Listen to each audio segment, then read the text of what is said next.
How many extraordinary rainstorms does it take before we start calling them ordinary? Flooding douses the metro from the freeways to way too many basements. And a massive memorial is taking shape to honor the thousands of lives lost to COVID-19. Today is Independence Day, July 4th, 2021, and this is Flashpoint. Hi, welcome to Flashpoint on this July 4th, the 245th birthday of the United States of America. You know, I always enjoyed the story of King George III supposedly writing in his diary on this day in 1776 that, quote, nothing important happened today.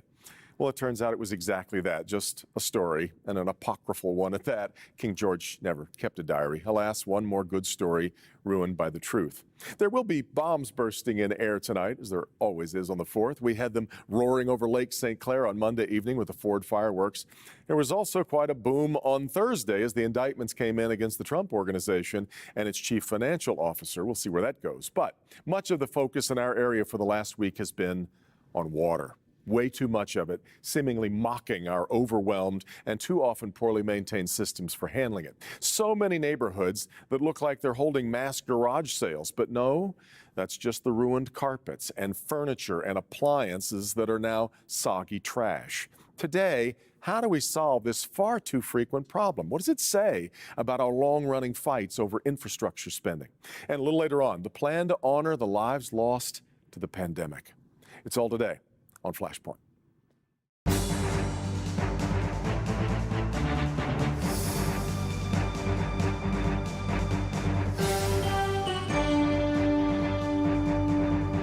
You know, for many, this holiday weekend has been anything but relaxing as they continue to try to dry out their flooded basements, keep the mold at bay, get their ruined belongings out to the curb, or perhaps even try to get their car back from a towing service. Last weekend's torrential rains created a colossal mess, and the questions over what to do about it are many and often complicated. Let's talk about it with a great group. Matt Chenoweth is the Chief Bridge Engineer for MDOT. Candace Miller is the Public Works Commissioner for Macomb County. And Sue McCormick is the CEO of the Great Lakes Water Authority, to which so many Southeast Michigan municipalities belong. And Sue, let me start with you. We've had about a week past now. Why don't you give me your thumbnail? How do you assess what happened overall? Well, you know, Devin, this flooding that occurred this week was this unprecedented storm that really delivered about 7 inches of rain in 13 hours. In perspective, it's typically more than we get in the entire month of June, about 25% of what we get during the entire rain season. So this is really, an unprecedented event. We had some challenges in the GLWA system. Just like all of the utilities, we had some issues at one of our pump stations associated with one of our lines being out of service. That said, everything that was available to us was in operation. My thumbnail sketch of this would be that the system that we have functioned at its capacity in the circumstances we had, but that the amount and the intensity of the rain received would have overwhelmed any combined collection system designed to current standards. You know, Sue, I guess to many that is troubling news to hear that most everything did work the way it was supposed to. It was just overwhelmed. So if these rains and the meteorologists and climatologists tell us we need to get used to extremes, we're going to have to build more capacity then, I guess is where I'm left with what you're saying. We certainly can't lose sight of the long view, which is the fact that climate change is having a significant impact on the increase of these major storms, which overwhelm our current infrastructure, and frankly, that across cities across the country. And this has been one of the conversations that's being had as we look at funding for water systems, which include the sewer systems, of course, across the country.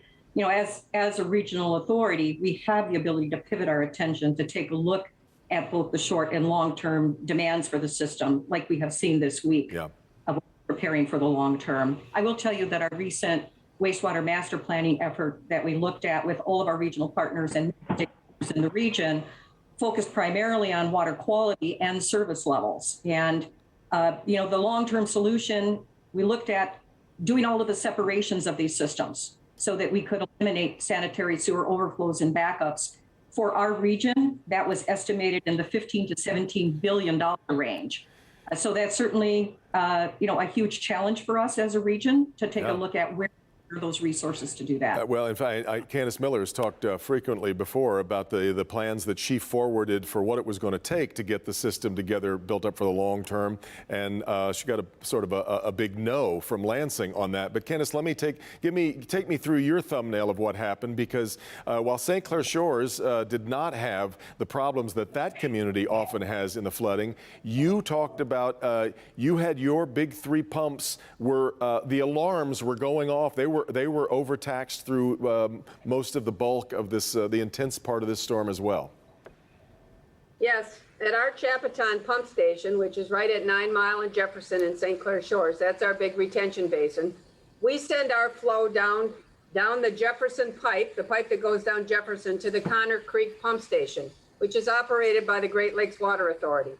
And I have asked, and I'm asking, particularly with Sue right here, we need to have an independent investigation as to what happened that night during that rain event, which I totally agree was a very heavy rain event.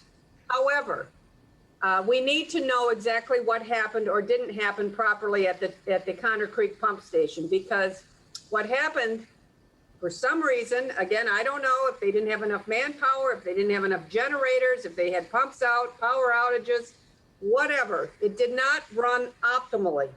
And because of that, all the combined sewers was backing up through Jefferson, right? Through the Jefferson-Chalmers area, backing up along Jefferson, through the Grosse Points, backing up along Jefferson. There's a pump station, a small one at Martyr Road, which was shut off by Kip Walby, the mayor of St. Clair Shores. He did the exact right thing and told us that he was shutting Martyr off. We couldn't send any more flow down. So at our pump station at 9 Mile and Jefferson, we opened up an emergency discharge bypass that we have, that we've never used since I've been there, but our guys ran that 4 or 5 hours that night. And as you mentioned about our pumps, we have 3 big pumps at that station, and they were all running full capacity. The building was literally shaking. All the alarms were going off because all the pumps were overheating. Yeah. There's a big manhole right at our driveway, which blew up into the air. But regardless of that, we worked through it. And we had a few basements flood in St. Clair Shores, but really not the thousands that I think would have happened if we had not used the discharge. So we need to know what happened at the Connor Creek pump station. Well, and before I get to Matt, then, Sue, do you want to weigh in? Have you been able to drill down yet and figure out what happened at Connor Creek? No, we do know that we had a little bit of an issue for about 45 minutes early in the storm, where we had some difficulty getting pumps on. We had a local power issue, we think, within the facility itself. It may have been complicated by what was going on within the electrical system outside, but we don't know that.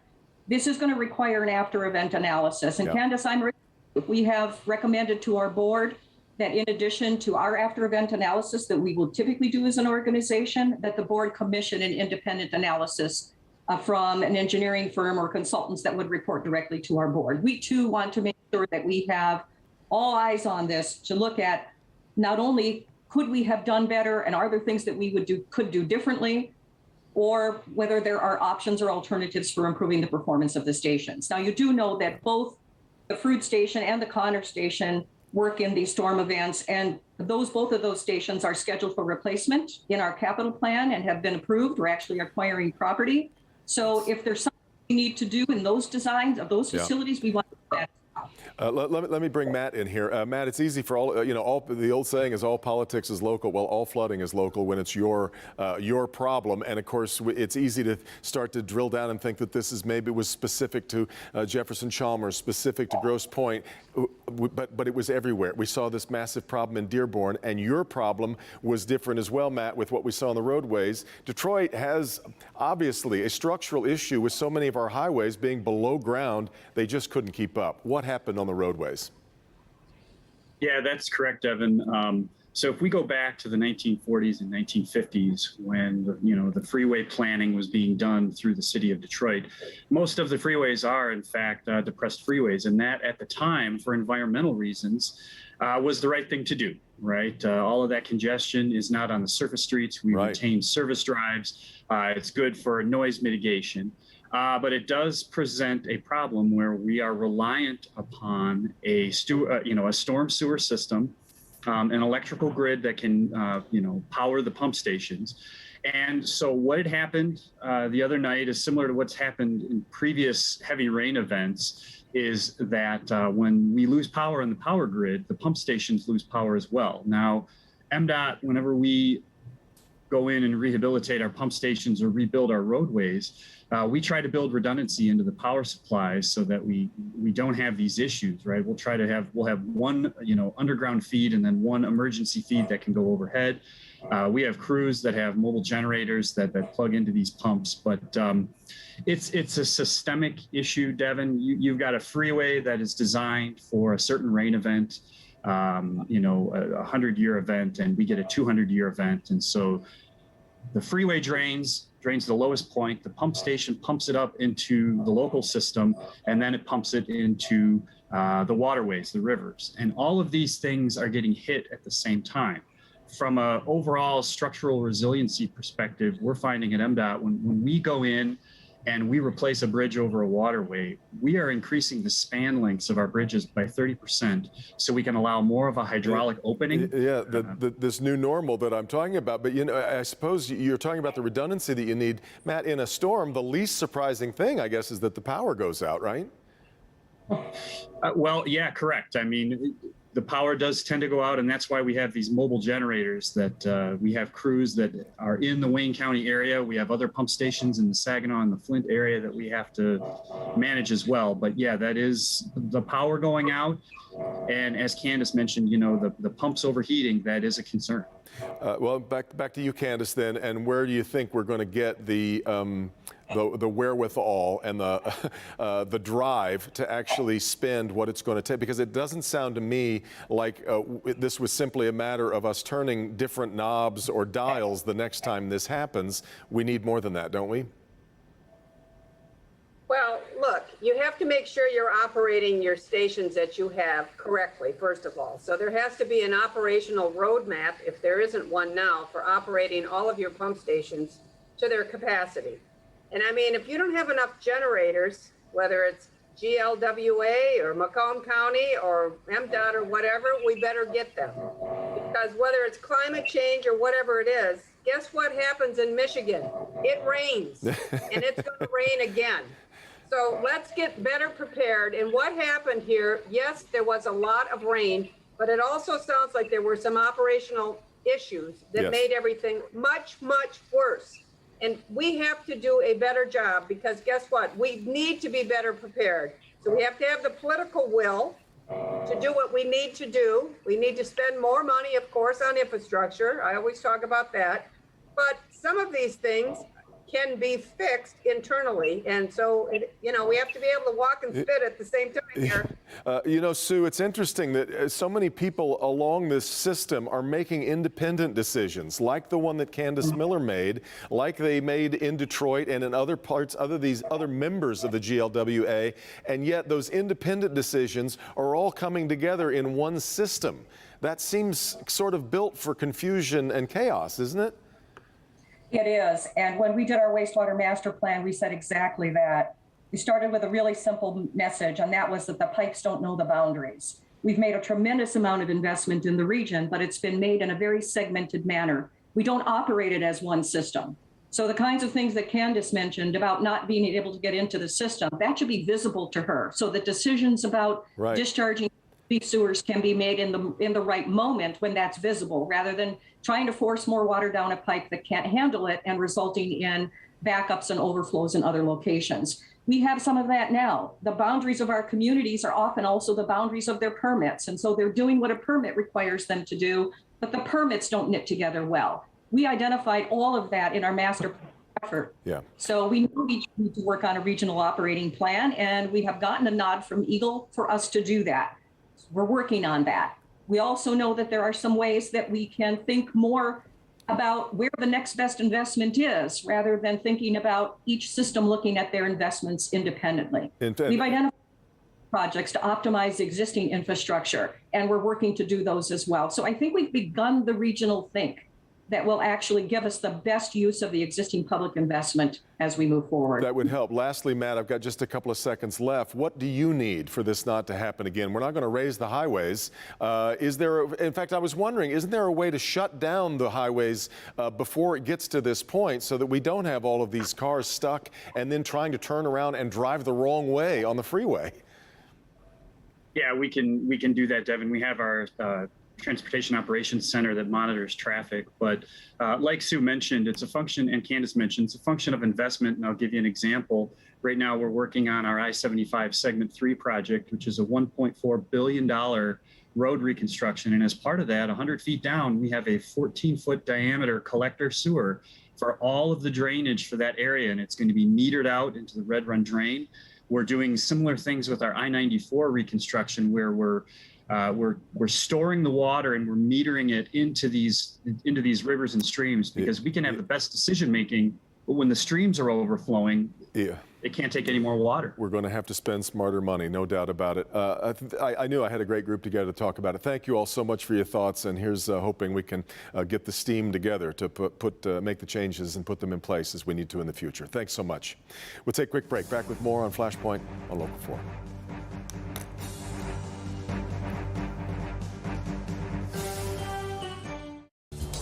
Hello, I'm Tillman Fertitta, owner of the Golden Nugget Casinos, and I've got some big news.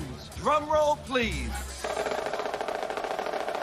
The Golden Nugget online casino is live in Michigan. Place a bet on your favorite teams through our new sports book, or play your favorite slot and table games, all from the convenience of your phone at goldennuggetcasino.com. Sign up now and we'll match your first deposit up to $1,000. Visit goldennuggetcasino.com.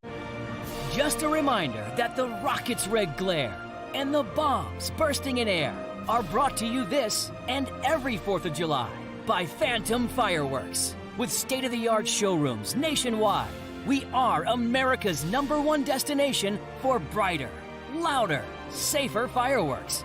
Phantom Fireworks, lighting up faces in the backyards of America from coast to coast. Visit fireworks.com for a location near you. Sunday, it all starts now. Gardner White is kicking off our 4th of July sale with a bang. Save up to 80% off on Detroit's largest selection of top name brand mattresses with 0% financing up to 60 months. Like Serta, your choice king or queen, just $6.99 with a free power base. Serta any size, $99. Lowest price ever on Serta Perfect Sleeper Queen mattresses, $2.99. All in stock and ready for free same-day delivery. This is why there's Gardner White and no one else. Sunday. Why do we connect with a story? Whether it's something utterly relatable or something extraordinary, the most affecting stories have something in common. They're about us, about humanity and the ties that bind us together, in big ways and small ways. It's why Local 4 is here, to share the moments that keep us connected to each other. It's why, in this moment, local news has never been more important.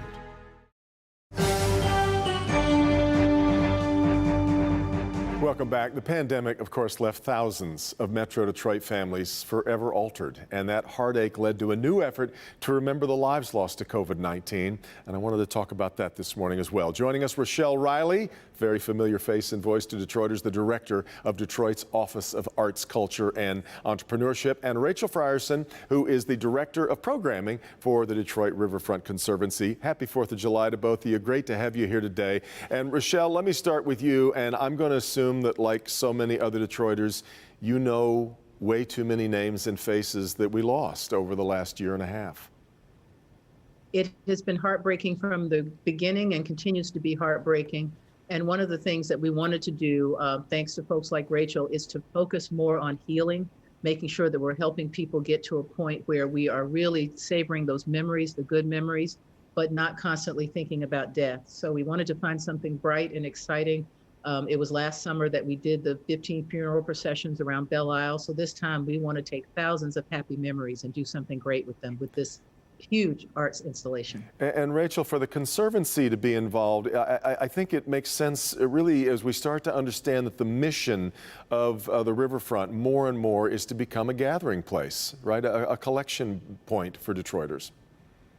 100%. The riverfront is somewhere where people go when they celebrate, a wedding or a graduation, but it's also somewhere where people go when they contemplate difficulties in their lives. And so this past year, we've really been a space for people to be outside and to gather and to do whatever they need to do. So it really made sense when the city approached us on a large-scale memorial project, how we could be involved. Yeah, we had the ribbon cutting, sort of the kickoff of this just a couple of weeks ago. But Rochelle, it's going to be taking shape here over the next couple of months as we head toward the end of the summer. What should people expect from it?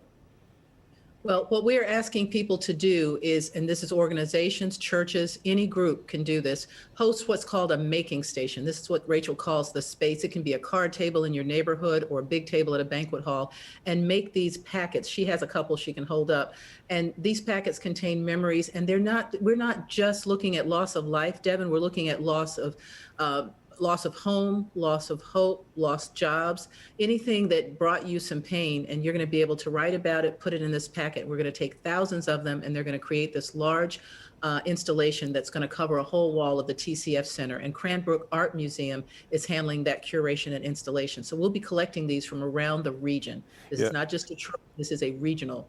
A point that I really wanted to make sure that we made. This isn't just for Detroiters, which I think a lot of people, the region across, believe that the riverfront is theirs too. But Rachel, tell me a little bit about this, about the idea of the packets. I think we've seen this have great impact at a lot of different places where people sort of go to remember loved ones. I saw it obviously in Oklahoma City with the things that were attached to the fence around the Murrah building. We saw it at the site of what happened at the World Trade Center. This has become really important that there be a physical, something to touch, something to place in memory, right?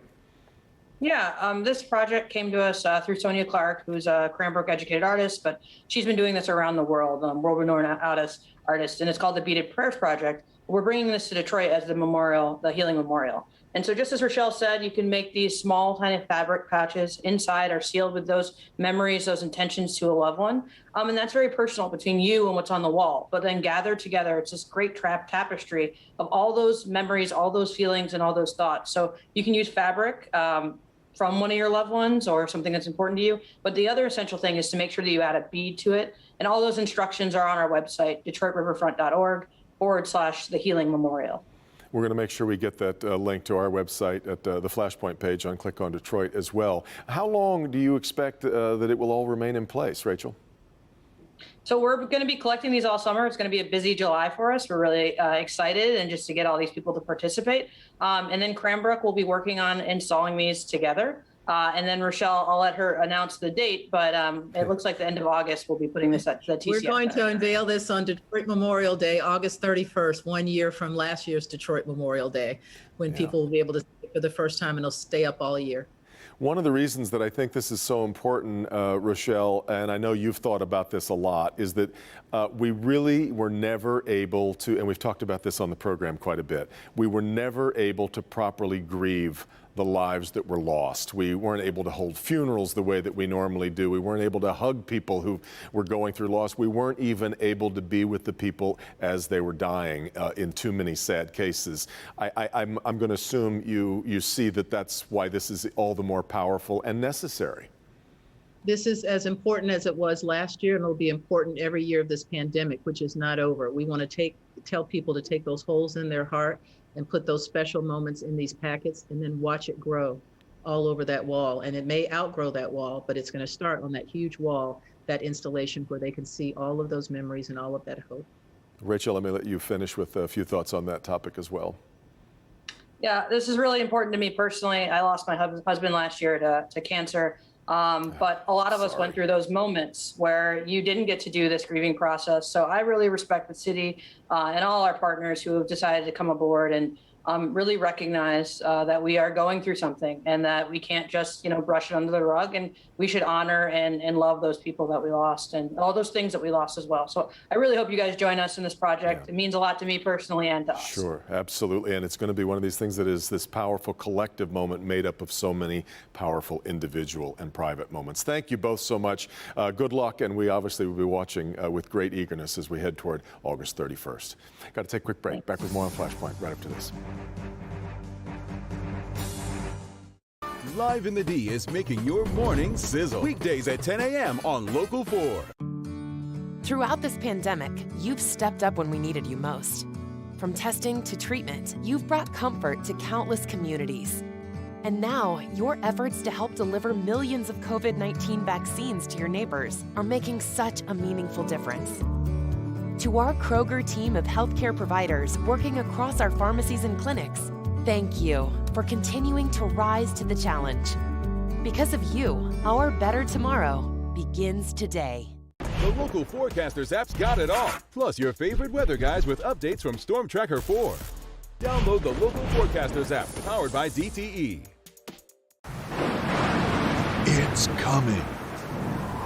Another assault on your roof. Will it fail to protect you? Why worry? The solution is simple. American Standard Roofing, a GAF Master Elite contractor. Simply call 248-350-2323. Now, 12 months with no interest and no payments. American Standard Roofing. Roofing made simple. To make the perfect iced coffee, you need the exact ice-to-coffee balance. Our expertly brewed Arabica beans poured over ice with a splash of cream for the perfect combination.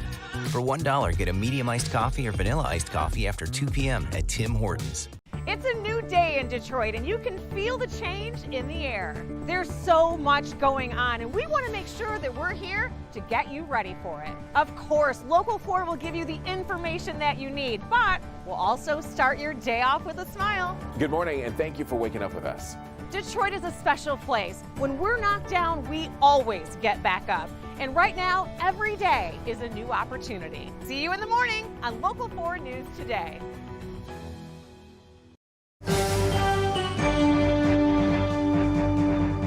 We are all out of time. Thanks so much for being here on this Independence Day, and a happy belated Canada Day to our friends watching on the other side of the border. I hope it's a great 4th of July as the day goes on. Meet the Press coming up next. Have a great week. We'll see you next time on Flashpoint.